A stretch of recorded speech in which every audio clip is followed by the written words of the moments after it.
Voici Scott Kelly, un astronaute de la NASA, en train de tourner autour de la Terre à bord de la Station Spatiale Internationale. Il est en train de jouer à un super ping-pong de l'espace. Il a dans ses mains des raquettes super hydrophobes et une balle, qui n'est autre qu'une boule d'eau.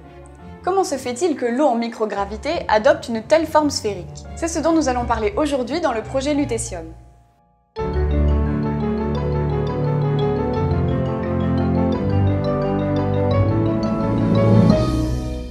Mais qu'est-ce qu'un liquide? C'est un ensemble de molécules agitées dans un état désordonné.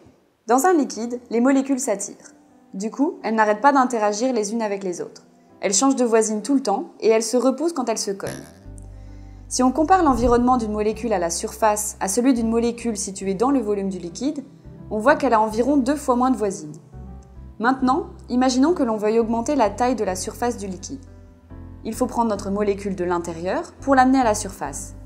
Et pour faire ça, il faut supprimer environ la moitié des interactions attractives dont elle bénéficiait. Un liquide préfère la situation qui compte le plus d'interactions attractives. C'est ce qui fait qu'il est dans un état cohésif. Et avoir le maximum d'interactions entre molécules, ça veut dire avoir le minimum de molécules à la surface. Ainsi, tout liquide va chercher à avoir la plus petite surface possible. On dit que les liquides sont soumis à une force appelée tension de surface qui tend à minimiser leur surface. Pour un nombre de molécules donné, la façon de les disposer dans l'espace qui crée le moins de surface est de les répartir à l'intérieur d'une sphère. Alors pourquoi ne voit-on pas les liquides se mettre en boule autour de nous? Sur Terre, ils sont soumis à une force supplémentaire, leur poids. Alors que la tension de surface voudrait donner aux liquides une forme sphérique, la gravité tend à rendre leur surface horizontale. Il y a donc une compétition entre ces deux forces. Et comme on le verra dans nos aventures microfluidiques, à grande échelle, c'est le poids qui gagne, alors qu'à petite échelle, c'est la tension de surface. C'est pourquoi les grosses gouttes d'eau sont aplaties, alors que les petites gouttes d'eau sont sphériques. Maintenant, si on veut voir de grosses gouttes rondes, il faut faire en sorte qu'elles ne sentent plus leur poids. Une solution, c'est de supprimer la gravité en se mettant en chute libre autour de la Terre. Mais bon, c'est pas donné à tout le monde. Une autre solution, plus pratique, est de se placer dans un liquide de même densité que la goutte. Pour faire ça, on prend une cuve remplie d'eau mélangée à de plus en plus d'alcool à mesure que l'on s'élève. Ainsi, plus on va profond dans la cuve, plus le liquide est dense. On y verse de l'huile moins dense que l'eau, mais plus dense que l'éthanol. L'huile n'est pas miscible avec l'eau et va couler à travers toutes les couches d'eau qui sont moins denses qu'elle. Elle va se mettre à flotter sur la première couche d'eau qui est plus dense qu'elle. À ce niveau-là, elle forme une sphère parfaite. Cette expérience a été réalisée pour la première fois par le physicien belge Joseph Plateau au milieu du 19e siècle. Mais il ne s'est pas arrêté là. Il a aussi essayé de voir ce qui se passait si on déformait la goutte en tirant dessus pour lui donner la forme d'un cylindre. Dès que la surface du cylindre devient plus grande que celle de 2 sphères, la goutte se coupe en 2. C'est ce qu'on appelle l'instabilité de Rayleigh-Plateau, que l'on peut voir tous les jours avec un robinet. Si le jet est suffisamment épais, l'instabilité n'a pas le temps de se déclencher avant que l'eau atteigne l'évier, et le jet a la forme d'un cylindre. En revanche, si on diminue le débit et que le jet devient plus fin, le cylindre se fragmente en gouttelettes. Maintenant, pourquoi appelle-t-on cette force tension de surface? Pour y répondre, on va utiliser des bulles de savon. Une bulle, c'est une fine couche d'eau liquide en suspension dans l'air. Donc comme une goutte, elle prend la forme d'une sphère.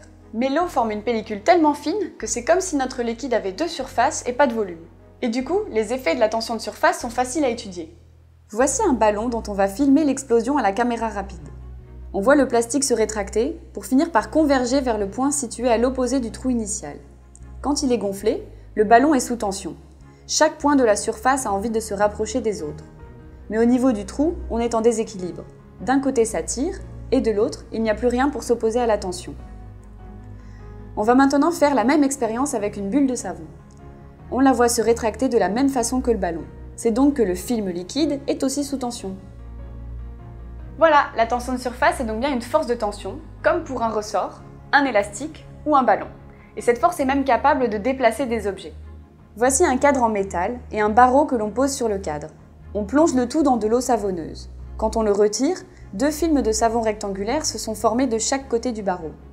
On perce le film d'un côté et le barreau est tiré de l'autre côté. Niveau explication, c'est comme tout à l'heure. Quand il y a du liquide partout, la tension de surface tire des 2 côtés à la fois et les forces se compensent.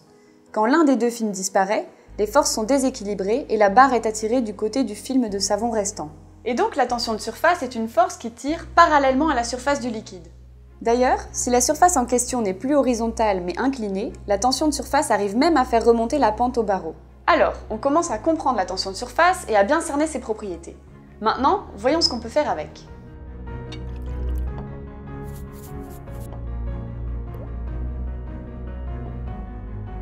Alors pourquoi est-ce que la zone avec les grains s'est rétractée d'un coup quand on a mis du savon?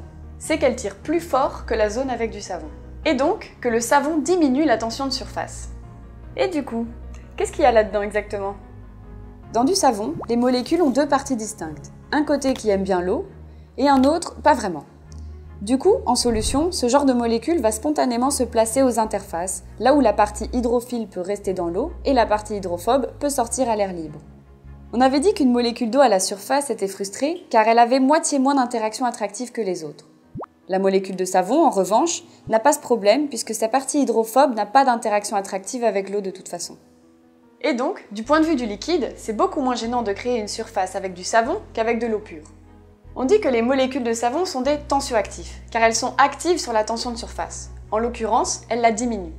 Et le mouvement qu'on a observé avec nos particules dû à une différence de tension de surface s'appelle un écoulement Marangoni.